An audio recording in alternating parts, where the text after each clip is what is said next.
a maneira risível como os romancistas do naturalismo viam os padres e as beatas.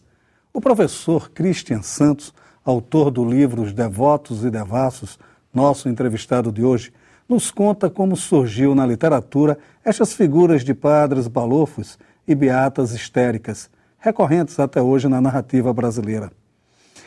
Na dica de leituras, uma literatura de denúncia na análise dos romances A Vida Secreta dos Gabirus, de Carlos Nejá, e O Mulo, de Darcy Ribeiro. Agora vamos conversar com Christian Santos. Christian, Devotos e Devassos, né? Que é um livro que fala sobre como o clero foi visto, né? Sobretudo pelo... a sua tese ela se baseia nos autores do naturalismo, né? Por que essa escolha do naturalismo e que visão era essa que eles tinham dos padres e beatas? Então, desde o início da produção literária brasileira, a gente tem uma crítica, um tom bastante ácido em relação a determinados comportamentos de membros do clero. Então, desde Gregório de Matos, O Boca do Inferno, nós temos críticas veementes em relação a determinados frades libidinosos, determinados comportamentos que já eram objeto de crítica de intelectuais brasileiros. Entretanto, no século XIX, nós temos problemas mais sérios da política nacional, de modo particular o embate entre o Império e a Igreja, o que acabou sendo denominado como questão religiosa, resultou na prisão de 2 bispos, uma série de questões aí da Igreja Católica em relação à maçonaria, e isso vai culminar numa literatura muito mais violenta, muito mais bélica. Também esses escritores eles vão recorrer a teorias, a novas teorias na modernidade que ali está se forjando, como o darwinismo social, para fazer críticas a esses personagens, de modo particular aos padres e às beatas, essas mulheres que não se casaram. Então o celibato passa a ser entendido, ou pelo menos passa a ser combatido de forma mais veemente dentro de uma perspectiva médica.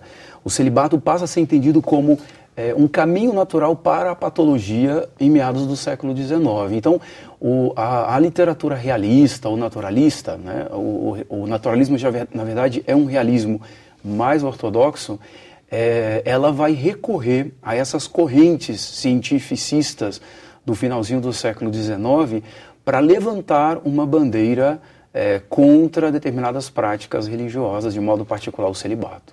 Agora, porque você elege como base das suas pesquisas 3 romances, né? O Homem e o Mulato, do Aloysio de Azevedo, e o Morbos, né? Do Novo Sobrinho, né? Isso. Por que esses romances são tão emblemáticos? Primeiro, o Mulato, ele é a obra que inaugura o realismo, o naturalismo no Brasil, né? Ele foi publicado em 1881, em São Luís do Maranhão. Foi uma obra que teve um impacto avassalador na literatura. Primeiro, o Aloysio é o primeiro escritor brasileiro que ganha o seu salário como escritor, contrário do Machado de Assis, que continuava trabalhando na tipografia da imprensa nacional para sobreviver. O Aloysio, ele passa a fazer dinheiro como escritor, né? E essa obra teve um impacto tão grande na época do lançamento que o Aloysio teve que fugir de São Luís do Maranhão para não ser apedrejado pela população, ou seja, era um texto bastante cru, bastante panfletário, eu diria. Alguns discordam dessa fala minha, mas eu creio que ele conseguiu, de certo modo, causar um impacto muito grande denunciando a sociedade maranhense. O Homem é um texto, vamos dizer, de cunho mais ortodoxo, é um naturalismo mais ortodoxo, tem uma influência muito mais violenta do Zola, que é um escritor francês, o pai da escola naturalista, e o Faria Neves Sobrinho também. Essas 3 obras, elas são importantes porque esse embate entre Igreja Católica e Império, de certo modo capitaneado pela maçonaria, pelas lojas maçônicas, esse embate ele cresce, ele se dá de forma mais acentuada no Nordeste. Então é naquela região do Recife, né, de modo particular, Recife e São Luís é que nós vamos ver esse conflito. Então é evidente que nós temos uma profusão, uma quantidade muito maior de obras, mas eu recolhi esses textos porque eles vão me permitindo analisar questões que a mim são muito importantes para compreender o anticlericalismo no Brasil. Você faz um paralelo entre esse anticlericalismo e o positivismo, né? Quer dizer, a chegada do positivismo no Brasil, que criaria um certo suporte, pelo menos ideológico e filosófico, a esse embate. Né? Quer dizer, como é que se dá isso também? Com certeza. O Comte ele é bastante categórico em dizer que a era da teologia e da metafísica já tinha passado. Então nós estávamos inaugurando um novo momento, um novo período para a sociedade, inclusive brasileira, que estaria fundada, baseada na razão. Então, o cristianismo, desse modo, de modo particular, o cristianismo levantado, embandeirado pela Igreja Católica, passa a ser compreendido, concebido como um problema, como um perigo, pelo menos, para os ideais de razão, de racionalidade, que estavam sendo perpetrados, defendidos pelo Comte, pela filosofia positivista. Então, a Igreja é a grande inimiga. E como é que vai se fazer isso? Olha, um dos mecanismos, um dos elementos é recorrer a uma literatura que vai apresentar para a sociedade letrada do Rio, enfim, do Nordeste, os perigos da religião. A religião seria um grande perigo, pelo menos uma religião exacerbada, exagerada. Uma prática religiosa exagerada poderia resultar em problemas muito sérios. Problemas médicos, físicos e problemas sociais também. A sociedade, ao invés de continuar o seu processo de ordem e progresso, ela retrocederia. Agora, é interessante porque tem o estereótipo corporal que você salienta muito, né? Quer dizer, o corpo dessas figuras não teria um atrativo e daí que seria uma consequência da religiosidade que levaria a isso, mas sobretudo a eliminação do desejo nesses corpos, né? Quer dizer, que seria a pregação da Igreja e contra isso se debatiam os naturalistas. Como é que se dá isso? Na verdade, muito mais do que, vamos dizer, romper com o desejo ou oprimir o desejo ele passa a ser entendido como uma mecânica que deve atender uma lógica. E qual é a lógica? É que todo corpo, para que ele seja bem ordenado, ele tem que ser útil. Então, o corpo feminino, por exemplo, ele necessariamente ele deve ser útil. E como é que se dá esse processo de utilidade, né? O processo de utilidade do corpo feminino? Docilizando. Como se dociliza um corpo? Olha, via casamento e via prole. Ou seja, não é à toa que no século XIX surge essa expressão rainha do lar. A mulher, ela é entendida, ela tem um papel, um sacerdócio a ser realizado nessa nova sociedade que estava sendo inaugurada, pelo menos ali teoricamente, por esses pensadores, por esses racionalistas. Então, muito mais do que oprimir, esses pensadores, de modo também, os escritores, eles passam a entender que essas mulheres elas devem se casar. E se elas não se casam, elas abrem uma porta muito perigosa para uma série de doenças. Imagina que um dos textos, que é o homem, a Magda, ela passa por um processo de medicalização por um dos protagonistas, na verdade o grande protagonista, que é o Dr. Lobão, e diz, olha, ela com 15 anos, o médico é categórico dizer, se você não casa, e ele ainda é bastante dócil, porque ele diz, não, casa não, se você não se entrega ao homem, se você não copula, você vai ficar louca. E de fato, essa profecia, esse tom profético cientificista, ele acaba se cumprindo, que a Magda fica louca e mata o amado, né? Então, não é à toa que eu recorri a um filósofo, o Michel Foucault, como base teórica para entender. A Igreja, inclusive, ela passa a ser criticada porque ele diz assim, não, o desejo ele não deve ser oprimido como a Igreja diz. Deve ser dado, sim, uma válvula de escape ao desejo. E qual é a válvula de escape ao desejo? O casamento. Então, quando a Igreja ela diz à mulher para ela não se casar, o que a Igreja está fazendo com esse corpo? Tornando esse corpo inútil. E na modernidade todo corpo é útil. Nós não podemos esquecer que nós estamos falando ali no final do século XIX, período de Revolução Industrial, em que há uma preocupação muito grande em estabelecer essa relação entre utilidade e corporeidade. Todo corpo deve ser útil e deve ser dócil. Agora, isso reflete também nas gerações futuras de escritores.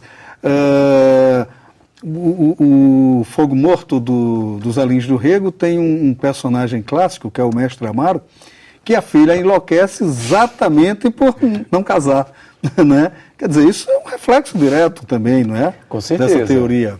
Com certeza. Essa figura, ela tem desdobramentos, tanto da Beata, essa Beata que sofre por não ter casado, ou por ter perdido o marido, enfim, ter se tornado viúva, e o padre também, esse padre que abre mão do desejo, né? Sabendo que no livro eu vou apresentar que essa angústia desse corpo que não pratica sexo, ele é representado de forma muito diferente. O padre, ele é um perverso, ele é um degenerado, né?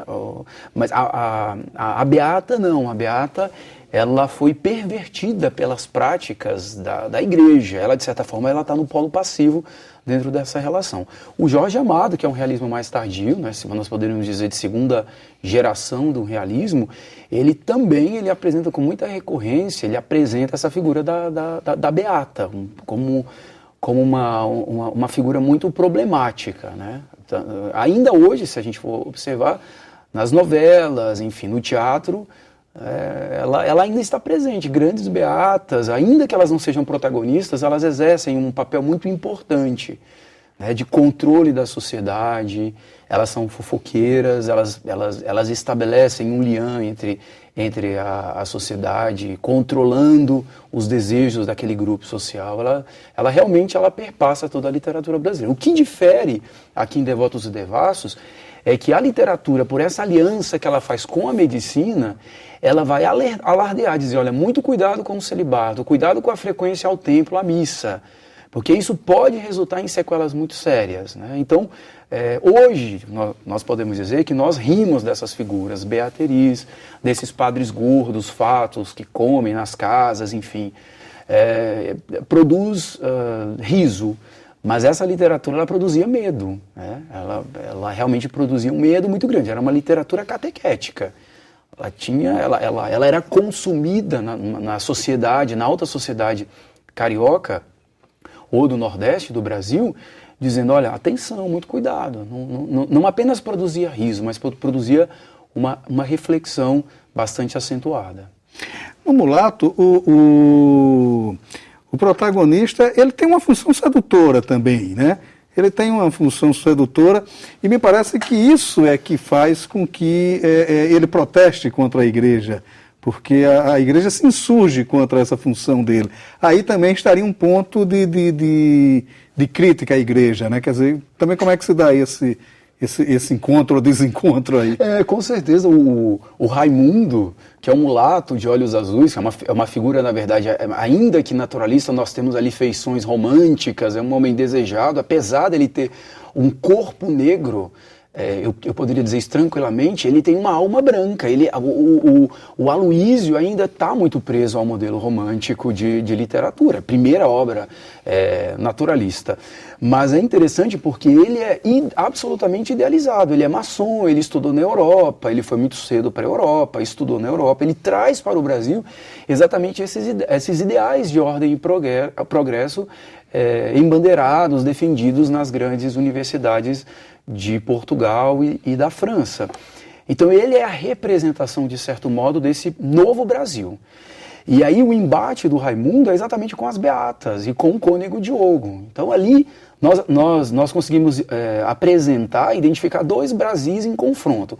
Um Brasil escravocrata, um Brasil católico, monárquico, e o Raimundo que defende a república, que defende os ideais maçônicos, que defende a ciência, né? Então, ele de fato ele é o contraponto dessa sociedade ainda católica e atrasada, que é representada coletivamente pela figura do padre, do cônego Diogo e também pelas beatas. São muitas beatas ali, a Quitéria, a Dona Maria Bárbara, e todas elas muito maldosas e muito perversas.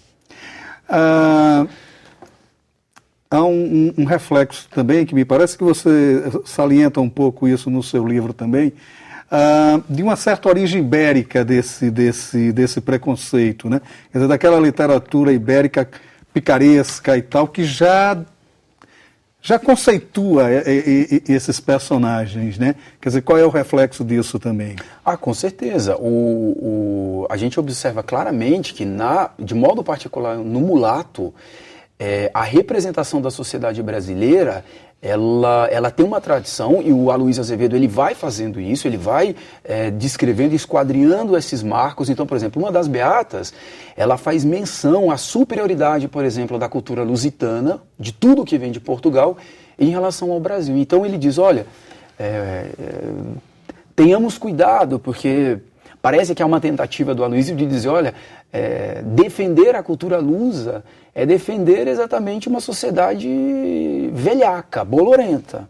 Então, esse Brasil que está se perpetrando, né, que está surgindo, ele representa, só é possível com uma ruptura com a sociedade lusa. E também o anticlericalismo português, que estava realmente muito, muito forte nesse período, ele tem uma influência gigantesca na produção desses textos anticlericais no Brasil. O próprio Aloysio Azevedo, ele reconhece influência de Essa de Queiroz, por exemplo. Essa é um grandíssimo anticlerical, né?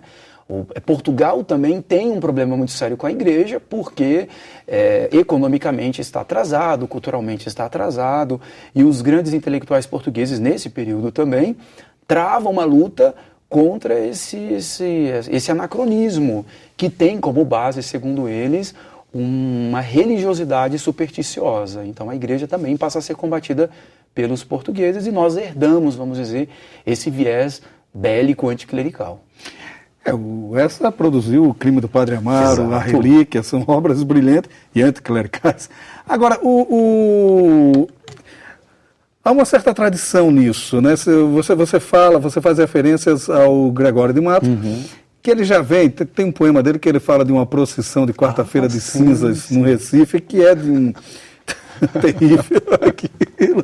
Então, quer dizer, já há uma certa tradição. Quer dizer, o Aloysio, ele de certa forma, ele retoma essa tradição, não abandonando de todo, mas deixando um pouco de lado o risível para dar um caráter científico, é isso? Exatamente. É isso que você defende na sua tese. A literatura, nós podemos dizer que o Brasil, desde que os frades franciscanos chegaram com os portugueses aqui para celebrar a primeira missa, as primeiras produções, nós já encontramos, o que chegou até as nossas mãos, nós encontramos feições, algum veio anticlerical, né? A sociedade brasileira é católica, então é evidente que dentro desse processo de deflagração, de configuração da sociedade brasileira, nós temos embates com a igreja. Nem sempre os interesses do império, eles são interesses para a igreja, então vai se apresentando ali na sociedade baiana, por exemplo, com Gregório de Matos, conflitos, e isso ele vai desaguar numa literatura, fazendo críticas ao padre que tem uma amante, ou um padre que é gordo, que se apropria do dinheiro do dízimo para se dar bem na vida, enfim, vai aparecendo sim. O que nós vamos observar é que no século XIX, finalzinho do século XIX, esses escritores naturalistas, eles vão se apropriar dessas teses científicas e dar uma roupagem, vamos dizer, racionalista para isso. Então, não é apenas uma literatura que produz riso, mas uma literatura que produz uma crítica mais veemente, talvez enfatizando que os interesses da igreja nem sempre são os interesses do Estado, da nação, nós poderíamos dizer assim. Então é um período, por exemplo, de defesa da libertação dos negros, ou seja, uma oposição ao sistema escravocrata. Então no Mulato aparece lá, as beatas, elas são todas escravocratas, elas têm muitos negros, tem uma, por exemplo, a Maria Bárbara, que tem um cemitério para enterrar os negros que ela piedosamente mata. Então, sempre a escravidão negra está associada à estrutura católica. Você tem um período também bastante complicado, historicamente no Brasil, que a igreja ela passa a negar acesso aos maçons, às irmandades, a questão religiosa, ela basicamente se dá em razão disso. Então o Raimundo, por exemplo, ele é um maçom para dizer, olha, o maçom não é um cara tão ruim, é um cara bom, representa um bom Brasil. Então, de forma, ainda que diluída em alguns casos e outras não tão diluídas, se faz uma crítica à igreja, apresentando como pano de fundo essas teses cientificistas, dizendo, olha, muito cuidado, o celibato é um problema, os interesses da igreja nem sempre são interesses da nação, né? Então, nós podemos dizer que o anticlericalismo nessas obras, no texto Devotos e Devassos, é um anticlericalismo muito mais agressivo, muito mais duro, muito mais contestador. Ao invés de produzir riso, ele produz, eu diria, reflexão, em alguns casos até medo, né? Até medo. Não é o ponto de estudo do Devotos e Devassos, mas esse sentimento ele perdura até hoje na literatura, né? A que se deve essa longevidade? Eu acho que a Igreja Católica tem ainda um papel importante na identidade nacional, ainda hoje, né? Hoje, evidentemente, nós vemos uma sociedade diversa, pluralista, mas ainda marcadamente católica, ou pelo menos cristã. Então, essas figuras ainda são apresentadas, né, como uma espécie de contraponto, uma sociedade que ainda vive dentro desse embate entre castidade ou não castidade, até que ponto que a licenciosidade ou a libertação sexual representa ganho.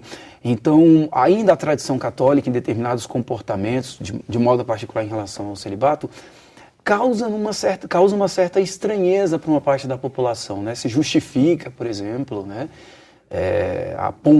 apresentar uma lei a todos os clérigos em relação ao celibato, se isso faz bem, se isso não faz bem, quais são os ganhos. Mas eu acho que, de modo particular, a figura do clérigo, tanto no cinema, nas novelas, na literatura de forma geral, ainda é recorrente, das beatas também, ainda é recorrente porque o cristianismo ainda é, de fato, um elemento importante para a sociedade brasileira. Então, ainda se questiona, e se questiona é porque é um elemento fundante, basilar para a sociedade, né? E a literatura reflete isso. Com certeza, ela faz eco. Cristian, obrigado por sua participação aqui. Eu que agradeço. Há uma legião de miseráveis que habita todos os cantos do mundo. Normalmente desapercebida, esta multidão ganha força em narrativas que vêm de séculos e nos legou clássicos como Os Miseráveis, de Victor Hugo. Por aqui, essa gente se manifesta em obras fundamentais, como Vidas Secas, de Graciliano Ramos. Carlos Nejar vai buscar neste povo o mote para seu novo romance, A Vida Secreta dos Gabirus, lançado pela Record. Rico em invenções, este romance não se pauta por um enredo linear. Antes, nos conta de forma poética e aforística a passagem desembaçada dessa gente pela terra. Nejar chega a criar um personagem, Raimundo Facó, que mais ou menos molda a trama, mas sua importância é pouca diante das questões levantadas no livro, e a intenção do autor é discorrer sobre a gente miúda. Neste exercício, usa sua perícia de escritor para criar um livro ao mesmo tempo belo e trágico. A tragédia, claro, vem dos personagens e a beleza da segurança da linguagem e do tom poético que busca transformar indiferença em indignação. Um livro que fica pela denúncia e pela qualidade literária.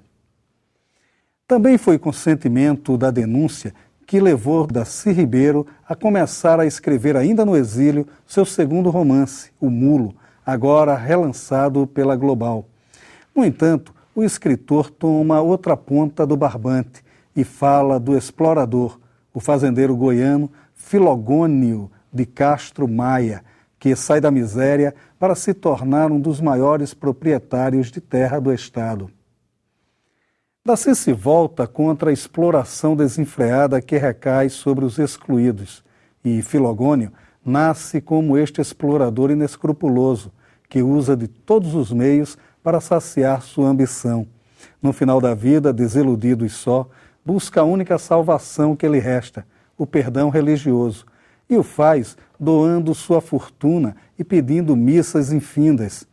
O enredo é recorrente, mas a grandeza de O Mulo está no mergulho que faz nas entranhas da ambição.